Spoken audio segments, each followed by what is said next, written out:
찬양을 받으신 하나님께 영광의 박수 올려드리겠습니다.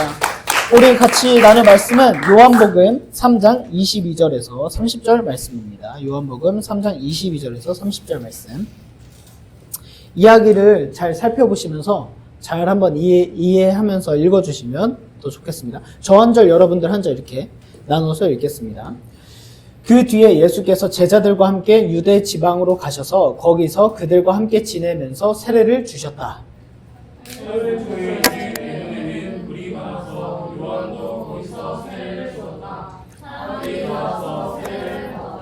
그때는 요한이 아직 옥에 갇히기 전이었다.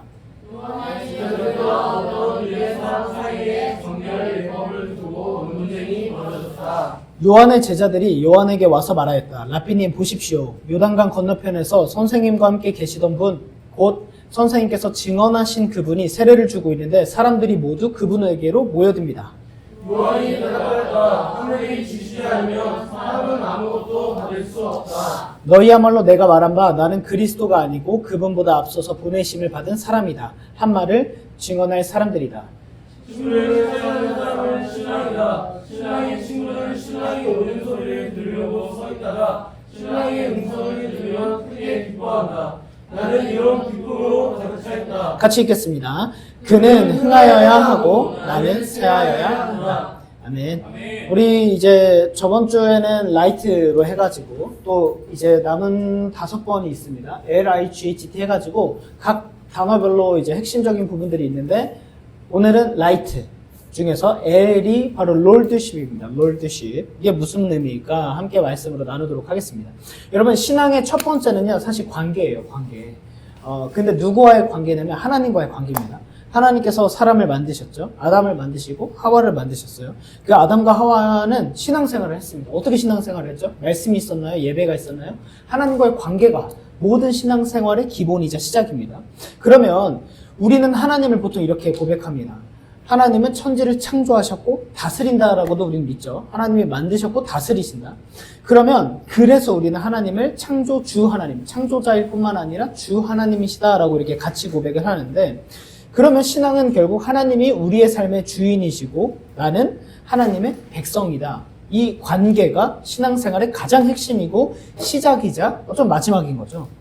그러니까 우리가 신앙생활하는 게 왜 어렵냐? 하나님과의 관계를 이 땅에서 계속 잘 유지하고 살기가 힘든 거죠. 왜 하나님 나라 가고 싶습니까? 이 땅에서 내가 너무나도 엎어지고 실수하고 백스라이딩 할 때가 많은데 하나님 나라 가면은 다신 이런 일 없고 하나님과의 완전한 연결이 될 테니까.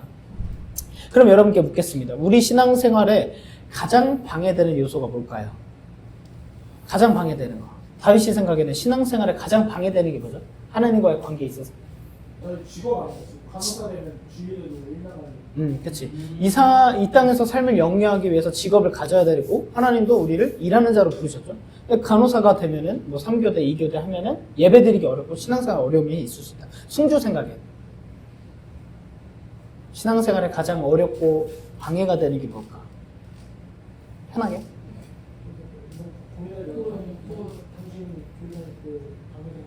당신이. 저희 어머니가 아버지한테 쓰는 당신이. 아니면 승주 생각에는 어떤 부분들이 신앙생활에 조금 방해가 돼. 이제 내가 뭔가 믿음을 잘 갖고 열심히 하겠다 싶은데 한 번씩 힘든 거. 뭔가 이제 일요일에도 일찍 일어나야 되잖아. 빡세죠. 아니 직장 가야 되고 직장 생활을 하면 가장 이렇죠. 평일에 여기 특히 우리 은비도 평택에서 여기로 출근을 하죠. 그러다 보니까 7시 반? 그때 출발하고 이러죠. 그러면 일어나는 거 6시. 그러니까 오죽 힘들면 애가 8시, 9시에 자요. 네, 8시, 9시 이후로 연락하시면 안 됩니다. 사실 우리의 삶이 다 그렇죠. 뭔가 이렇게 다 하기 힘들어요. 근데 사실 우리의 신앙생활에 있어서 가장 어려운 부분 중에 하나는 나라는 자아이기도 합니다. 네. 그러니까 사실 우리는 다 말은 잘해요. 교회 다니는 사람들 말 잘하는데 나는 아무것도 아닙니다. 주님만이 왕이십니다. 이렇게 고백을 하지만 사실 누가 내 자존심 긁으면 긁히잖아요. 쉽게 긁히고 열받잖아요. 그렇죠? 그런 것처럼 우리는 다 내가 내 삶의 주인인 것 같으니 주인이라고 생각을 하는데 내 삶을 누가 자꾸 예를 들면 이거죠. 야, 너 그렇게 하면 안 돼. 이런 거 있죠. 너가 나에 대해서 뭘 아냐? 내가 어떻게 살아왔고 어떻게 열심히 해왔는지 네가 뭘 알고 그런 얘기를 하냐? 이런 마음이 니나 잘해. 그렇죠? 내 삶에 대해서 네가 뭘 알아? 내 삶은 내 건데 네가 뭘 한다고? 니나 네 삶이나 잘해. 너는 그렇게 대단해? 이런 마음들이 자꾸 생겨나죠. 이 롤드십이라는 거는 이 롤드십이란 내 삶의 주도권이 누구에게 있는가라는 질문이에요. 한번 생각을 해보셨으면 좋겠습니다. 여러분들에게 이 롤드십은 어디에 속해 있습니까? 어떤 사람은 돈일 수도 있어요. 그러니까 내 삶에 가장 중요한 건 돈이다. 네. 어제 우리가 이제 그 리더들 수고하니까 같이 서울 이렇게 갔는데 이제 그 뭐지? 모데모 뭐라 그랬죠? 밸런스 게임을 하는데 좀 자상하지 않고 예를 들면 승주도 한번 생각을 해보세요. 자상하지 않아. 다윗이 없다고 생각을 하고 다윗이는 이제 모른 척 해주고 자상하지 않고 좀 나쁜 남자야. 그리고 나한테 무심해. 근데 돈이 엄청 많아. 그래서 내가 먹고 싶은 거 사주고 싶은 거 다 사줘. 예를 들면 막 승주가 이제 취업해야 돼가지고 막 이렇게 하는데 막 이렇게 막 노트북을 뭐 해야 되는데 노트북이 사실 오래되고 힘들어 잘 안 되는데 그러면 갑자기 진짜 친데레야.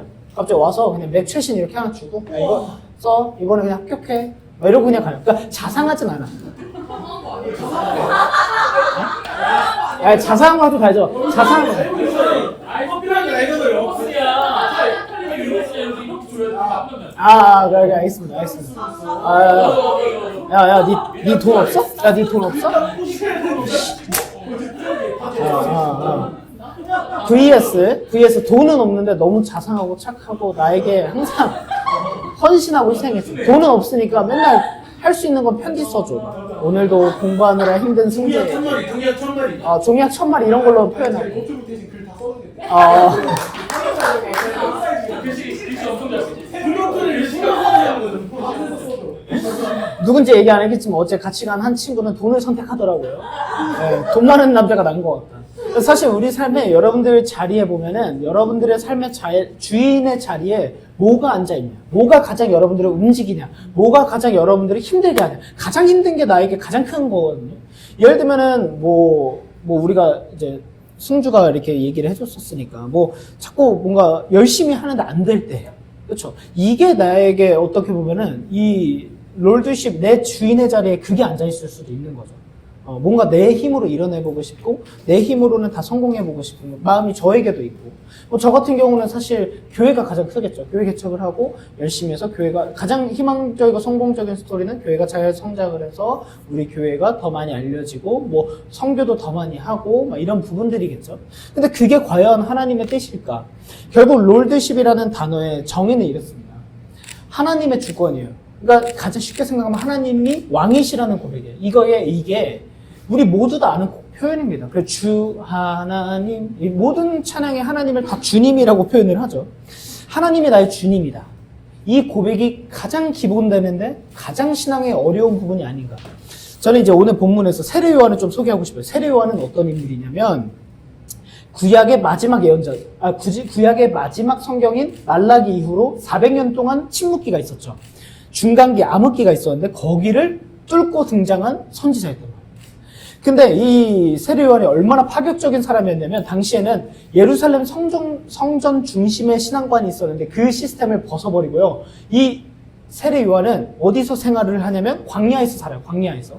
근데 좀 멋있어요. 사람이 이게 약간 좀 느낌이 있어요. 그러니까 무슨 느낌이냐면 와, 이 사람 진짜 선지자다. 왜냐면 옷도 낙타털옷에다가 가죽띠만 딱 메고 다녀요. 그리고 음식도 광야에서 메뚜기랑 석청, 그러니까 돌에서 나오는 꿀만 먹어. 그러니까 사람들이 봤을 때도 화려한 게 아니라 우리 그런 거 있잖아요. 예를 들면 스님이라고 해서 절에 지나가는데 제네시스 있고 벤치 있으면 좀 깨잖아요. 그런 것처럼 이 사람은 종교 지도자인데 뭔가 모습부터 좀 달라. 진짜 저 사람 진짜인 것 같다. 엄청 소탈하고. 그런데 메시지가 얼마나 또 파격적이냐면 갑자기 막 사람들에게 회개하라고 외쳐요. 회개하라. 근데 이게 이방인들만 그런 게 아니라 종교 지도자들을 향해서도 회개하라고 외칠 뿐만 아니라 당시에 종교 지도자들에게는요 갑자기 독사의 자식들이라고 외쳐요. 사두개인들, 바리새파 사람들, 걔네 종교 지도자들, 랍비들에게 이 독사의 자식들하고 막 외쳐요. 그러면서 이름이 세례 요한인 것처럼 풀네임이 세례 요한이 아니라 앞에 세례를 주는 사람이라서 세례자 요한인 거죠. 이제 주로 하는 일이 세례 주는 건데 여기서도 파격적이에요. 보통 어떻게 세례를 줬냐면 이방인들에게 세례를 줬어요. 그러니까 유대인이 아닌 사람들에게 이방인들에게 세례를 줘서 그 사람 이방인들이 유대교가 되고 싶어하면 그 사람들에게 세례를 줘서 너는 이제 우리와 같이 유대인으로서 유일신 하나님을 섬길 수 있어라고 허락을 해주는 게 세례였는데 얘는 뭐라 그러냐면 유대인들에게도 세례 받으라고 막 이러니까 이 사람들 입장에서는 지금 유대 사람들에게는 엄청난 반발심, 특히 종교 지도자들에게는 엄청난 반발심이에요. 근데 영향력이 점점 세지는 거예요, 사람들이. 왜냐면 400년간 아무도 없었잖아요. 400년간. 목사가 없었는데, 담임 목사가 없었는데 400년 만에 생겼는데 엄청 파격적이고 모습도 멋있고 메시지도 강력하고 영향력이 셌나 봐요. 그러니까 지금으로 따지면 약간 그 당시에는 이찬수 유기성급의 목사님인 거죠. 가장 영향력이 있어서 유명하고 대중의 존경과 영향력을 갖고 있었어요. 근데 사건이 하나가 터지는 거예요. 뭐냐면 나사렛의 시골 촌뜨기에 한 사람이 등장해요. 나사렛 예수가 등장을 하는데 이 세례요한이 가장 주목받는 영적 리더 이찬수 유기성급인데 갑자기 이 사람이 나타나서 뭘 하냐면 물을 포도주로 한번 바꿔버려요. 거기서 이미 뭔가 막 소리가 나기 시작을 하죠. 저 사람 뭐야? 저 사람 뭐야? 저 사람도 선지자인가? 이러고 보고 있는데 성전 가서 성전을 정화해버리고 갈아엎어버리고 우리 킹 오브 킹스 보신 분들은 좀 상상되시죠? 그런 역사들을 하면서 뭔가 메시지를 던지는데 얼마나 이 사람이 탁월한지 종교자 지도자들하고 나사렛 사람 예수하고 대화를 할 때 어떤 것도 이 종교 지도자들이 이겨먹을 수 없는 거죠. 그러니까 메시지적으로도 너무 탁월하고 혁신적인 모습들. 근데 이제 어떻게 되기 시작을 하냐면 이 나사렛 예수가 점점 많은 기적들을 행하면서 신은 강자인 거예요. 그러니까 이찬수 유기성급의 이 목회자가 이제 세례요한이라면 이제 막 뜨고 있는 신은 강자인 거죠. 이 사람, 나사렛 예수는. 근데 사람들이 점점 이 예수에게로 이동하기 시작하는 거예요. 참 이게 웃기는 게 아이러니한 게 세례요한이 주는 강 근처에서 예수님도 제자들과 거기서 같이 세례를 베풀어요. 그래요. 근데 생각을 해보십시오. 우리 나노처치가 여기서 예배를 드리고 있는데 갑자기 아래층에 그 연옥이 나가고 교회가 들어왔어. 근데 그 교회는 이 방송 나가고 있으니까 그런데 예를 들면 대형교회 출신에 오셔가지고 건물 다 리모델링하고 엄청 좋아. 우리처럼 막 이렇게 찬양한다고 시끄럽다고 막 연락도 안 오고 막 방음도 잘 돼 있고 시스템도 최고예요. 그리고 막 이미 찬양 인도자부터 밴드 다 세팅돼 있고 막 갑자기 막 부흥해 사람들이. 그래서 막 우리 주차할 데도 없어. 우리 토니가 차 대서 이거 힘들게 옮겨야 되는데 막 이미 여기 교회 차들 막 스타렉스 몇 개 있고 최신 스타리아와 카니발이 가득하게. 네. 그래서 토니 막 힘들게 신세계 대고 거기서 막 이렇게 들고 와요. 근데 점점 우리는 예배에 점점 이렇게 있는데 우리 교회에 잠깐 방문했던 사람이 어느 순간 딱 봤는데 3층을 누르는 게 아니라 2층을 눌러서 2층으로 예배를 드리고 어떻겠습니까 지금 상황이. 저는 제가 목사니까 저부터 엄청 뭔가 자존감도 낮아지고 스스로 막 비교하고 위축되겠죠. 그리고 진짜 하나님 이름이 나노인데 진짜 나노가 되었습니다. 사실 이건 아니었습니다. 뭐 그러겠죠 마음이. 지금 그런 상황인 거예요. 요한의 제자들 입장에서 어떤 사람이면 우리가 지금 메인이었는데 저 나사렛 사람 예수 시골 촌뜨기 사람이 와서 막 기적을 행하고 하니까 우리한테 와서 세례를 받는 게 아니라 다 저쪽으로 사람들이 점점 몰리는 거예요. 나는 한 줄인데 저기는 막 세네 줄씩 줄 서 있는 거예요. 이런 상황이니까 세례 요한의 제자들이 이거 지금 선생님 큰일 났습니다. 이거 지금 얘기하고 있는 거예요. 선생님 다 뺏기고 있습니다. 저 사람 요한 선생님 당신이 뭐 증언해 준 사람 아닙니까? 세례도 줬고 근데 이 배은망덕하게 선생님이 세례를 줬는데 어떻게 근처에서 그런 걸 행하면서 사람들을 뺏어갈 수 있습니까? 하고 제자들이 지금 극대노한 상황이에요. 이런 상황에서 요한의 반응은 어떨까요? 같이 읽어보겠습니다. 시작.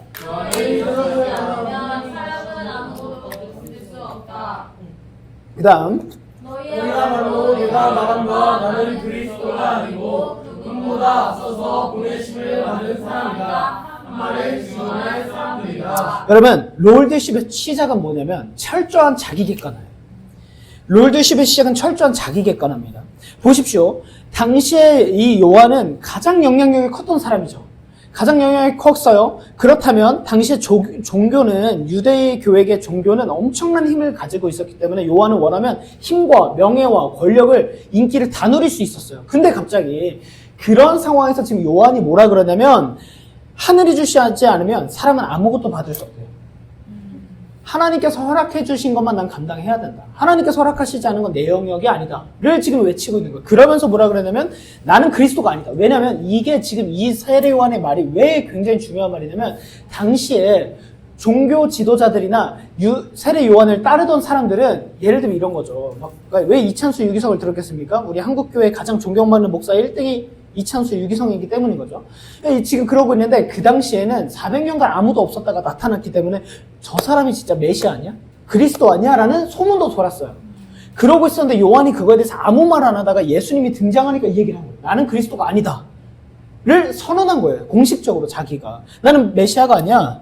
그리고 그분보다 앞서서 보내심을 받은 사람일 뿐이야. 내 역할은 예수님을 외치고 예수님을 예언하고 세례주는 역할, 그 가는 길을 닦아주는 게 내 역할이라고 지금 외치고 있는 거예요. 여러분 굉장히 유명한 말 있죠. 네 자신을 알라. 이게 롤드십의 시작이에요. 하나님의 주권에 대한 시작입니다. 종은요, 주인의 자리에 앉으면 안 돼요. 어떻게 되죠? 엄청 채찍질 맞겠죠. 제가 어떤 영화를 봤는데 이제 뭐 흑인 노예에 대한 얘기하는데 뭐 흑인 노예가 막 일 잘하고 칭찬해 주니까 기분 좋아가지고 막 그 장난으로 흑인들끼리 얘기를 하다가 막 주인을 이렇게 성대모사를 하면서 따라하는데 그걸 주인이 봤어요. 어떻게 되냐면 묶어놓고 얼마나 치는지 죽을 때까지 쳐서 죽여요. 왜 그러냐? 종인 네가 내가 칭찬해줬다고 감히 내 역할을 넘봐? 나를 따라해? 너는 결코 내가 될 수 없어. 그런 주제에 네가 나를 따라해? 채찍을 쳐서 피가 터져서 죽을 때까지 때리더라고. 그게 현실의 상황입니다. 종은요, 주인이 될 수 없어요. 근데 여러분, 우리 크리스천들이 가장 많이 하는 고백이 뭐예요? 하나님, 나는 아무것도 아닙니다. 주님만이 왕이십니다. 우리 모두가 외쳤죠. 하나님만이 나의 주인이십니다. 진실로 외쳐요. 근데 진짜 이런 고백을 하는 사람들은 어떻게 할 수 있냐면 어떠한 일에 일희일비하지 않아요. 가장 알 수 있는 거. 그 롤드십의 실제적인 세 가지 영역을 말씀드릴게요. 첫 번째, 돈입니다. 이건 우리 모두 다 가장 크게 스트레스 받고 경험하는 것이죠. 계산보다 순종하는 거예요. 봐봐요. 세례요한의 제자들은 지금 어떻습니까? 자기 사람들을 뺏기니까 어떻게 돼요? 사람들을 뺏기니까 자꾸 계산하죠. 야, 이거 큰일 났다. 이거 점점 우리 영향력이 떨어질 것 같은데? 우리 어떻게 먹고 살지? 우리 영향력이 빠지는데? 내가 이제 점점 쇠퇴되는데? 이런 생각을 갖고 있는 거예요. 근데 그게 아니죠. 여러분, 돈이라는 것도 정말 내가 하나님의 주권을, 하나님이 내 삶의 주인이라는 걸 믿는가는 돈으로 가장 쉽게 확인할 수 있어요. 헌금이 일정하지 않은 거. 이 부분도 굉장히 우리가 쉽게 알 수 있는 겁니다. 그리고 또 하나 알 수 있는 건 뭐냐면 하나님도 돈의 주권자라는 걸 믿는가. 사실 많이 안 믿어요. 왜냐면 내가 경험해본 삶에서 내가 돈을 벌어야만 나는 돈이 있던데 내가 일 안 하고 살면 돈을 받지 않아요. 그건 하나님이 공평하시기 때문에 그렇게 만드셨죠. 근데 그걸 더 넘어서서 내가 가지고 있는 돈으로 내가 살아가는 건 당연하지만 그걸 넘어서서 때때로는 우리가 하나님의 꿈과 하나님의 뜻을 향해 도전해야 될 때가 있어요. 저는 청년들에게 이걸 많이 도전을 해요. 야, 돈이 뭐 하자 그러면 돈이 없대요. 그러면은 뭐 그런데 이제 저는 제가 줄 것도 아니면서 뻔뻔하게 얘기하죠. 가자. 하면 돼. 근데 여러분 무책임한 말이에요, 사실. 근데 제가 저 무책임한 말이에요. 근데 제가 이렇게 얘기할 수 있는 이유는 제가 체험하고 경험한 그 은혜의 순종의 결과가 있었기 때문인 거죠. 순종해보니까 되더라. 하나님 돈이 없는데 일단 저를 부르셨으니까 제가 그래서 이제 작년에 이제 하나님께 순종하고 하나님이 부르시면 다 가겠습니다 해서 8개국을 다녔다 했죠. 그 비행기 값만 성교비만 2,100만 원, 2,600만 원이 들었죠. 그러니까 나는 그 돈을 내가 어떻게 감당할 수 있었을까? 네? 이런 부분들. 물론 제 아내가 순종을 해줬죠. 제 아내가 허락을 해줬죠. 근데 저와 제 아내의 가정은 그걸 통해서 얻은 게 뭐냐면 진짜 하나님께 순종했더니 하나님이 채우시더라는 갖게 되었습니다. 이거는 정말 냉정하게 얘기하면 순종해보지 않은 사람은 겪지 못해요. 순종하지 않는 사람은 하나님이 역사 안 합니다. 왜? 돈도 내 건 줄 알고 생각을 하는 거니까. 내가 열심히 해서, 물론 맞죠. 열심히 일해야죠. 일도 안 하면서 하나님 돈 주세요. 이거는 멍청한 거죠. 근데 때때로 하나님께서 나에게 도전하실 때가 있어요. 몰아넣으실 때가 있어요. 너 이때 순종할 수 있겠어? 거기서 순종하는 거 진짜 어렵습니다. 왜냐면 계산이 너무 먼저 서니까 이거 하면 안 되는데 이거 하면 안 되는데 명확하게 내 통장 잔고나 내가 갖고 있는 카드의 한계보다 주님을 더 신뢰하는 여러분들에게 소망합니다. 어렵습니다. 저도 어려워요, 사실. 날마다 고민하고 저랑 제 아내도 사실 카드값을 이게 마감이 올 때마다 늘 스트레스 받고 이거 어떻게 하지? 어쩔 때는요, 막 돈을 어디서 땡겨와야 될 때도 진짜 많거든요. 근데 그럼에도 불구하고 그 삶을 초월해서 살아가는 삶을 통해서 경험하고 느끼는 건 우리 재정의 주인은 하나님입니다. 이건 내가 컨트롤할 수 없다. 놀라운 건 뭐냐면 때로는 저는 이제 제가 이제 특히 청년들을 밥을 많이 사주는 역할을 하다 보니까 어쩔 때는요 많이 사줄 때가 있어요. 더. 그러면 저도 사실 사주면서 야 이거 진짜 카드값 이번 달 감당 안 될 것 같다 이런 생각을 할 때가 있는데 어쩔 때는 그래서 카드값을 보니까 진짜 많이 썼어요. 제가 원래 쓰는 돈에서 막 때로는 50만 원 넘게 썼어요. 그런 상황인데 카드값을 갚을 때 보니까 통장을 딱 보니까 그 돈이 넘쳐 있어요. 나 평소보다 훨씬 많이 썼는데. 근데 어쩔 때는 제가 그래서 딱 그 한 달이 힘들었어가지고 돈을 아껴요. 가능하면 안 사주려고 하고, 가능하면 피하려고 하고. 근데 그럴 때는요, 카드값은 적게 나왔는데 내려고 해서 보면 돈이 또 없더라고요. 그런 과정을 끊임없이 경험하면서 아내와 제가 경험한 건 뭐냐면, 아, 진짜 돈의 주인도 하나님이구나. 이거를 삶으로 고백하시길 소망합니다. 두 번째는 뭐냐면, 사랑의 영역이에요, 사랑. 여러분, 좋아하는 사람 사랑하는 거 쉽습니다.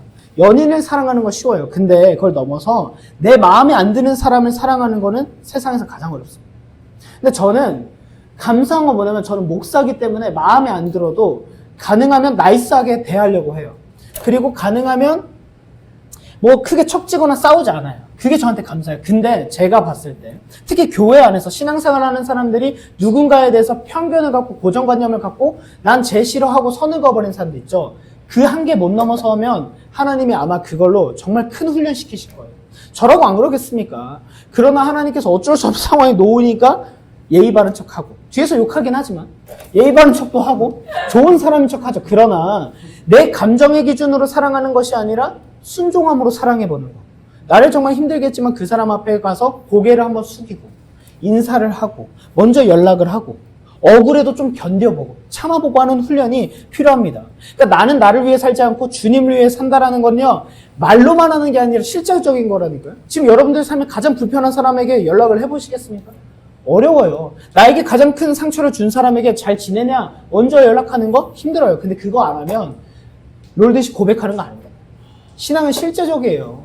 착각하면 안 됩니다. 저는 어떤 생각을 했냐면 여러분 제가 진짜 뼈저리게 느꼈는데 제가 어제 저는 자기 전에 제가 기도한다고 생각을 했어요. 어렸을 때부터 습관이었으니까. 근데 어느 순간부터 제가 이제 자기 전에 유튜브를 보다가 잠들어야 일찍 잠을 자다 보니까 그렇게 하다 잠들다 보니까 기도를 안 하고 있더라고요, 자기 전에. 그걸 어제 알았어요. 근데 나는 내가 기도하고 있는 줄 알았어. 와, 내가 내 스스로 진짜 충격이었어. 하나님께 죄송했어요. 하나님, 나 기도한다고 생각해서 애들한테도 자기 전에 기도해라 이랬는데 내가 안 하고 있으면서 하라고 있었던 거예요. 야, 내가 진짜 이거는 정신이 나갔구나. 내가 이런 것도 객관화가 안 되면 좀 충격이었어요. 우리의 신앙이라는 건 뜬구름 잡는 게 아니라 진짜 실제적인 거예요. 이런 생각을 해보면 여러분들 정말 하나님을 주인이라고 삶에서 고백하고 계십니까? 어떤 상황에 놓였을 때 진짜 하나님을 선택을 합니까? 엄청 괴롭고 사실 힘든 부분이 많아요. 마지막 세 번째는 명예에 관련된 부분. 우리가 어린데 무슨 명예가 있냐? 이건 뭐냐면 사람들의 인정을 쫓냐 하나님의 칭찬을 쫓냐. 저 아버지가 저한테 어렸을 때부터 교육한 게 있어요. 너 목사가 될 거니까 잘 기억해. 사람 쫓지 마. 사람 쫓으면 네 삶이 그만큼 비굴해지고 비참해지거든. 우리가 하나님의 사람이지 사람의 사람이냐? 이 이야기를 많이 해주셨어요. 사람의 박수보다 더 중요한 건 하나님의 미소입니다. 우리가 하나님을 기쁘시게 해드리는 거. 내 삶의 선택이. 내 삶이 우리의 삶을 선택을 해도 힘든 상황 가운데 하나님을 과감하게 선택할 수 있냐가 바로 하나님의 주권을 선택하며 살아가는 것이냐 이것이죠. 여러분들에게 질문하겠습니다. 세례 요한처럼 하나님 앞에서 자기의 자리를 알고 하나님을 주권으로 고백을 합니까? 아니면 내 선택마다 요한의 제자들처럼 당장 눈앞의 이익과 나의 상황과 내가 가진 돈, 내가 가진 사랑, 내가 가진 명예를 생각을 해서 계산하고 따지십니까? 이건 종교적인 삶입니다.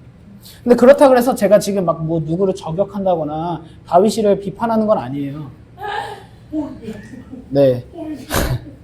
그런 게 아니라 하나님께서 제가 도전하는 거에 순종하라는 게 아니라 살아가다 보면 하나님께서 어떤 영역에 있어서 몰아가시고 도전을 하게 하실 때가 있어요. 그때 순종하시기 바랍니다. 제가 하나님 아니니까. 여러분 이 유명한 말씀이 있죠. 30절 말씀입니다. 같이 읽어보겠습니다. 시작. 그는 흥하여야 하고 나는 쇠하여야 한다. 이 말씀이 유명한데 이 말씀은 세례 요한이 가장 높은 곳에 있었을 때 외친 고백이죠.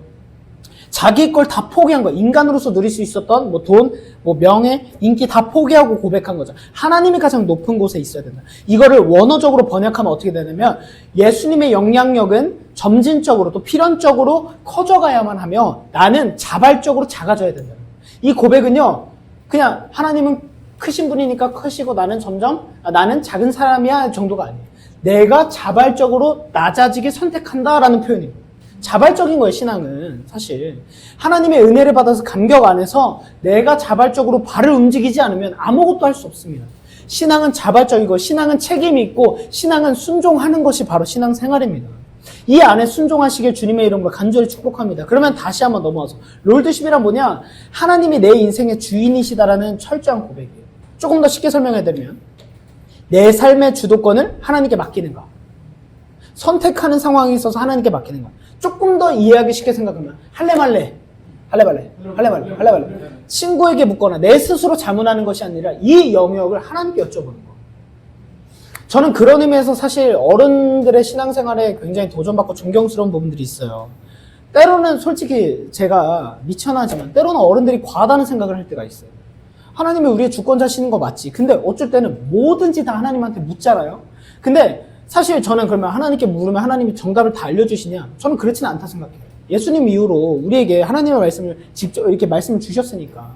근데 그걸 떠나서 그 어른 목사님들과 어른 성도님들이 날마다 하나님 앞에서 정말 신실하고 진실되게 묻고 하나님의 뜻대로 살아가자고 했던 그 태도는 우리가 결코 따라갈 수 없겠죠. 저조차도 그러고. 어른들 어떻습니까? 제가 예전에 건강교회 있었을 때 어떤 분이 계셨냐면 뭐 예를 들면 뭐 가시다가 눈에 뭐가 들어가서 눈에서 막 눈물이 나고 엄청 아파요. 그랬더니 어떻게 하시냐면 하나님 제가 잘못한 게 있으면 알려주십시오. 뭐 이러시는 걸 하시더라고요. 근데 제가 그걸 보면서 어떤 생각이 들었냐면 뭐 저렇게까지 하지? 근데 지금 제 삶과 우리 청년들의 삶을 보면 진짜 하나님 앞에서 그렇게 세밀한 음성에 귀를 기울이고 살아가고 있나? 그건 너무 부족한 것 같아요. 과할 수도 있죠. 무슨 하나님이 무슨 이렇게 팡 해가지고 하나님이 벌레 하나 탁 쳐가지고 눈에 딱 넣고 뭐 그러시는 분이니까 그런 게 아니라고 할지라도 내 삶에 있어서 세밀한 음성을 하나님께 묻고 질문하고 따지는가는 우리가 가져야 할 태도예요. 그게 하나님의 주권이니까. 자, 이 말씀을 메시지 성경이라고 유진 피터슨이 현대인의 성경으로 쓴 말씀으로 읽어보겠습니다. 시작. 지금은 그분이 중앙 무대로 나오시고 나는 가장자리로 들어야 할 순간이다. 이 말씀, 그는 흥하여야 하고 나는 쇠하여야 한다라는 말을 이렇게 표현을 했어요. 지금은 그분이 중앙무대로 나오시고 나는 가장자리로 비켜나야 할 순간이라고 지금 고백을 하고 있어요. 여러분, 예수님을 중앙자리, 내 삶이라는 내 바운더리 안에서 예수님을 중앙으로 모시고 나는 가장자리로 밀려난다라는 것은요, 사실 진짜 굉장히 어려우면서도 실제적인 삶의 도전입니다. 진짜 어려울 수 있지만 이렇게 하려면 어떻게 돼요? 첫 번째로 자기 부인해야 돼요. 나는 내 뜻이 막 올라오고 내 생각이 올라올 때마다 나를 억눌러야 돼요. 어렵죠, 이거는. 아니야. 예를 들면 저는 만약에 제가 막 어떻게라도 해가지고 빨리 애들을 다 모아오고 싶어가지고 다른 교회에 있는 애들도 막 제가 막 교회를 데려오려고 해요. 막 그런 욕망이 생긴다고 쳐봅시다. 그거는 제 뜻이죠. 그걸 억누르는 거죠. 하나님이 기뻐하실 것 같지 않으니까 그거 아니야. 하나님의 타이밍에 맞춰. 하나님의 이 교회 주권도 하나님이야. 내 생각 멈춰. 하나님을 가운데로 보시고 하나님이 일하시게 둬. 넌 가만히 있어. 이게 자기 부인하면서 하나님께 따라가는 것이죠. 두 번째는 순종입니다. 내 감정과 계산을 뛰어넘는 믿음의 결단을 언제 해보셨습니까, 여러분? 저는 감사한 건 뭐냐면, 목사로서 살면서 감사한 건 뭐냐면, 하나님께서 내가 의도해서 난 이렇게 살아야지가 아니라 하나님께서 순종할 수밖에 없는 상황을 자꾸 몰아넣으셔요. 연락이 와요. 할렐루야 이러면서. 다비드 이번에 또 어디 갈 수 있나? 할부 끝난 지 3개월 됩니다. 할부 이번 달이 끝나는데 또 비행기표 끊고 가라는 거야. 뉴질랜드 갈 때 제가 정확히 얘기하는데 150만 원인가 200만 원 끊고 그걸 할부 3개월로 해가지고 갔다 왔어요. 할부 3개월 했으니까 12월에 가서 12월, 1월, 2월 끝났어요. 그리고 이제 3월 달이 됐는데 3월 달에 연락이 오셨어요. 멜버른을 갈 수 있냐? 멜버른이요? 일단 한번 기도해 보겠습니다. 하고 이제 검색해봤어요. 150만 원 뜨더라고요. 비행기 150만 원. 빡센데? 근데 제가 뱉어놓은 게 있어요. 하나님이 부르시면 한번 순종해보겠습니다. 있으니까 닥치고 순종을 해봤어요. 계산을 안 해보기로 했으니까 순종을 해봤어요. 그러한 부분들이 여러분들이 실제 삶에 도전해본 적이 있냐? 그거 없으면 사실 신앙생활 한다는 거 거짓일 수 있습니다. 종교생활에 너무 파묻혀져 있을 수도 있어요. 마지막으로는 우선순위가 변화가 됐냐. 나는 나를 위해 사는가 하나님을 위해 사는가는 우리가 실제적으로 경험할 수 있는 것이죠. 저는 가끔 민성이를 보면은 기특한 면이 있어요. 걱정되는 면도 있고. 민성이가 마음이 좋으니까 제가 같이 신방할 때 민성이가 같이 가요. 그러면 제가 밥을 사줘요. 그러면 민성이가 커피를 사요. 제가 민성아 너 괜찮냐? 괜찮대. 항상 괜찮대 쟤는. 괜찮아요 형님. 저는 괜찮아요. 형님 아저씨 괜찮아요. 그래서 또 밥을 사고 지가 커피를 사요. 또 마음이 좋으니까 막 디저트도 사요. 밥값만큼 나와요. 괜찮냐? 근데 저는 거기서 민성이의 마음에서 너무 기특하고 감사한 거 뭐냐면 일단 내가 좀 어려워지더라도 누굴 섬길 수 있다면 내 걸 먼저 쓰겠다라는 거죠. 그러니까 나를 선택하는 게 아니라 다른 사람을 선택하는 그 우선순위의 변화가 여러분들의 삶에 실제로 있냐. 기준과 목적과 방향. 내가 지금 이걸 하고 싶고 여기를 가고 싶은데 하나님의 뜻을 구하고 하나님의 뜻에서 먼저 내 우선순위를 따져보고 있냐를 실제적으로 살아가는 여러분들이 되게 소망합니다. 왜 이게 중요하냐면 예수님이 이런 세례 요한을 뭐라고 칭찬하냐면 여자가 낳은 사람 가운데 세례자 요한보다 더 큰 인물은 없었다라고 선언을 합니다. 하나님께 칭찬받는 사람 누구나 살고 싶죠. 그런데 세례 요한처럼 내 자신의 위치를 알고 하나님을 가운데로 모시고 나는 빠져져 있는 삶을 실제적으로 선택하지 않으면 하나님은 여러분들의 삶에 어떤 칭찬도 없으실 거예요. 가장 큰 칭찬과 하나님의 사랑을 받고 싶다고요? 가장 크게 하나님의 삶에 순종하는 여러분들이 되게 소망합니다. 여러분들이 묻고 싶으면 정말 여러분들의 삶의 주인이 자신의 주인이 하나님이심을 믿습니까? 경제적인 부분에서도요? 내가 나아갈 커리어에서도요? 내가 이런 부분들에 일희일비한다라는 거. 내가 어떤 부분들에서 너무 저도 그걸 많이 느껴요. 제가 어떤 부분들에서 내가 어떤 부분들에 가장 스트레스 받고 예민해질까? 그게 가장 내 삶에 지금 가장 큰 부분을 차지하고 있는데 하나님은 때때로 나에게 요구하시는 거죠. 너 그것도 내려놔. 너 그거 내려놔.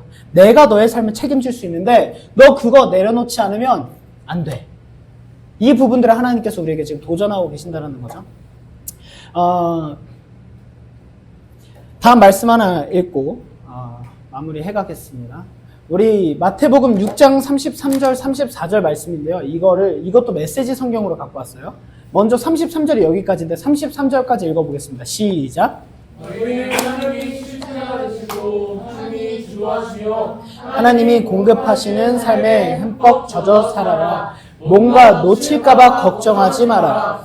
너희의 매일의 삶에 필요한 것은 모두 채워주실 것이다. 아멘.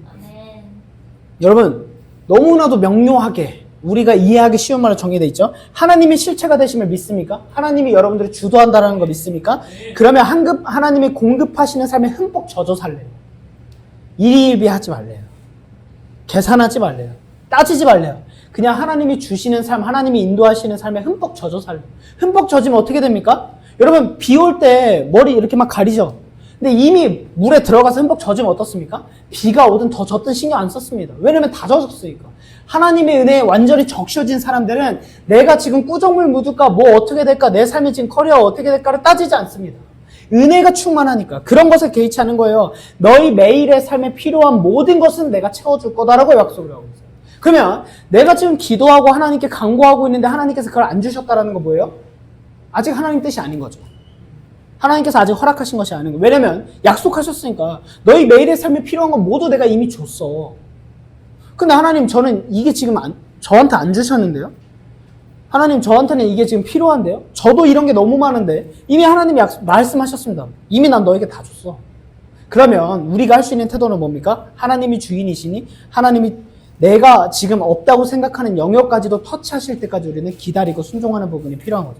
34절 보겠습니다. 여기 아래 두 줄 시작. 하나님께서 지금 하고 계신 일에 온전히 집중하라. 내일 있을지 없을지도 모르는 일로 동요하지 마라. 어떠한 어려운 일이 닥쳐도 막상 그때가 되면 하나님께서 감당할 힘을 주실 것이다. 아멘. 하나님께서 바로 지금 하고 계신 일에 온전히 집중하래요. 하나님께서 일하고 계심을 믿으래요. 우리는 때때로 이렇게 생각합니다. 나는 열심히 달리고 있는데 하나님은 뒤에서 팔짱 끼고 보고 계신다는 생각을 들 때가 많아요. 근데 아니라는 거예요.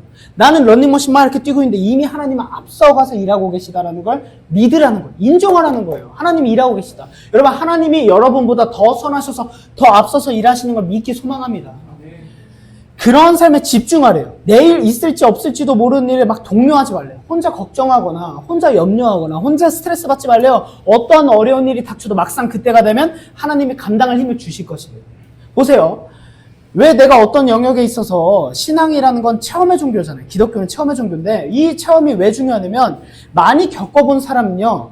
허들을 많이 넘어본 사람은 눈앞에 있는 허들에 크게 막 신경 쓰지 않습니다. 왜? 이미 넘어봤으니까. 그런 의미에서 사실 저도 그렇고 뭐 여기도 PK들이 있지만 PK들은 어렸을 때부터 특히 가난한 PK들, 대형교회 PK들 말고 가난한 PK들은 이 훈련이 자생적으로 돼 있어요. 왜냐면 엄마 아빠가 어려운 걸 봤으니까 힘든 걸 봤으니까. 근데 저렇게 사네? 근데 저렇게 살아도 되네?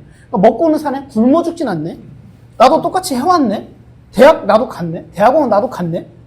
없다고 생각했는데 뭔가 하긴 했네? 이게 삶의 자다자로 맺혀져 있거든요? 근데 이런 경험들을 여러분들이 해보지 않으면, 즉, 어린아이가 점프해보지 않으면 절대 뭐 하나 넘을 수 없는 것처럼 점프하고 그 훈련과 그 근육이 생겨야 되는 거예요. 믿음의 근육과 믿음의 훈련이 되지 않으면 어떠한 일이 닥치면 어떻게든 자꾸 넘어지는 거예요. 자꾸. 왜?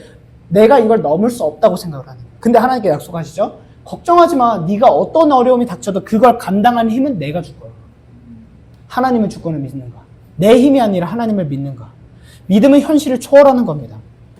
저는 이런 걸 느꼈어요. 때로는 우리 눈에 어떤 희망도 아무 소망도 가능성도 보이지 않을 때가 정말 하나님이 일하시기에 가장 완벽한 타이밍입니다.